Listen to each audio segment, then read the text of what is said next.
SBI देश का सबसे बड़ा पब्लिक सेक्टर बैंक है। क्या अदानी ग्रुप को बचाने के लिए एलआईसी और एसबीआई को ऑर्डर दिया गया? एलआईसी ने खतरों से भरे अदानी ग्रुप को इतना बड़ा एलोकेशन क्यों किया? प्राइवेट फंड मैनेजर्स जो ज्यादा रिस्क लेते हैं उन्होंने भी ये नहीं किया। जब इन बातों से पर्दा उठेगा तो पता चलेगा कि उनके फायदे में न सिर्फ आपका लेकिन देश का कितना बड़ा नुकसान हुआ।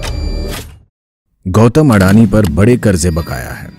एक अनुमान के अनुसार वित्त वर्ष 2022 में अडानी ग्रुप के कुल 2 लाख करोड़ के कर्जे में से लगभग 70,000 से 80,000 करोड़ सिर्फ बैंकों से लिया लोन है। इसमें सबसे ज्यादा 27,000 करोड़ रुपए की देनदारी एसबीआई की है, 5,500 करोड़ रुपए बैंक ऑफ बड़ौदा का लोन और एलआईसी का अडानी ग्रुप के डेट और इक्विटी में 36,474.78 करोड़ रुपए का एक्सपोजर है।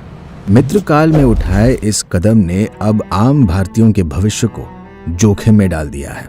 एसबीआई देश का सबसे बड़ा पब्लिक सेक्टर बैंक है जिसमें आपकी मेहनत की कमाई और आपके परिवार और आपके बच्चों के भविष्य के लिए जमा की हुई सेविंग्स रखी हुई है।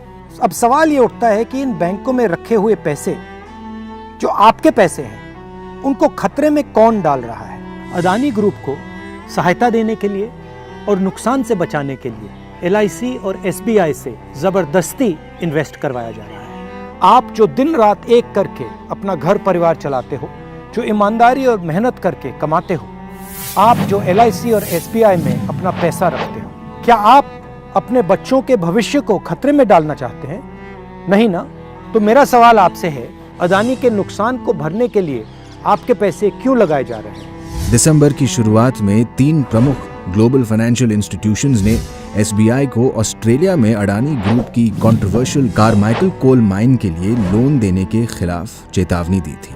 न्यूज एजेंसी IANS के अनुसार नवंबर 2020 में एसबीआई अडानी ग्रुप को 5,000 करोड़ रुपए का ऋण देने के लिए तैयार था। इतना ही नहीं, साल 2014 में अडानी और उस वक्त की एसबीआई चीफ के बीच एक MOU पर हस्ताक्षर भी किए गए थे। एसबीआई के चीफ आपके पैसे को सुरक्षित कर रहे हैं या फिर अदानी के बिजनेस को? भारत की सबसे बड़ी सार्वजनिक बीमा कंपनी एलआईसी का अडानी समूह में पूरे बीमा इंडस्ट्री के कुल निवेश का 98% से अधिक हिस्सा है। एलआईसी ने खतरों से भरे अदानी ग्रुप को इतना बड़ा एलोकेशन क्यों किया? प्राइवेट फंड मैनेजर्स जो ज्यादा रिस्क लेते हैं उन्होंने भी ये नहीं किया। क्या ये पीएम का कर्तव्य नहीं कि एलआईसी जैसे फाइनेंशियल इंस्टीट्यूशंस का पैसा सुरक्षित रहे? हिंडनबर्ग की रिपोर्ट आने के बाद एलआईसी के शेयर्स की कीमत 50,000 करोड़ रुपए गिर गए। क्या पीएम 24 जनवरी 2023 के बाद अदानी में निवेश से एलआईसी को हुए असली नुकसान की सच्चाई बताएंगे?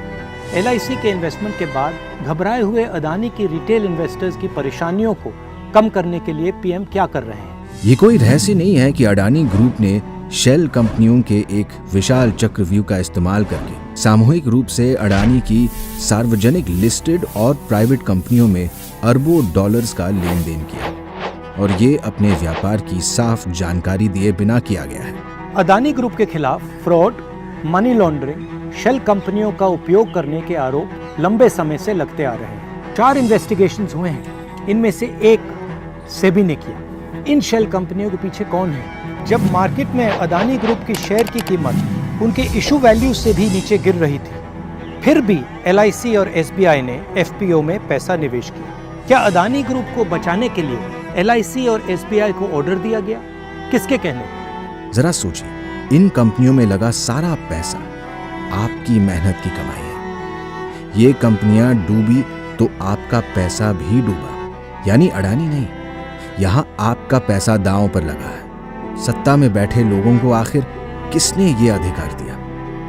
हम इसका जवाब लेकर रहेंगे। जब इन बातों से पर्दा उठेगा तो पता चलेगा कि उनके फायदे में न सिर्फ आपका लेकिन देश का कितना बड़ा नुकसान हुआ है।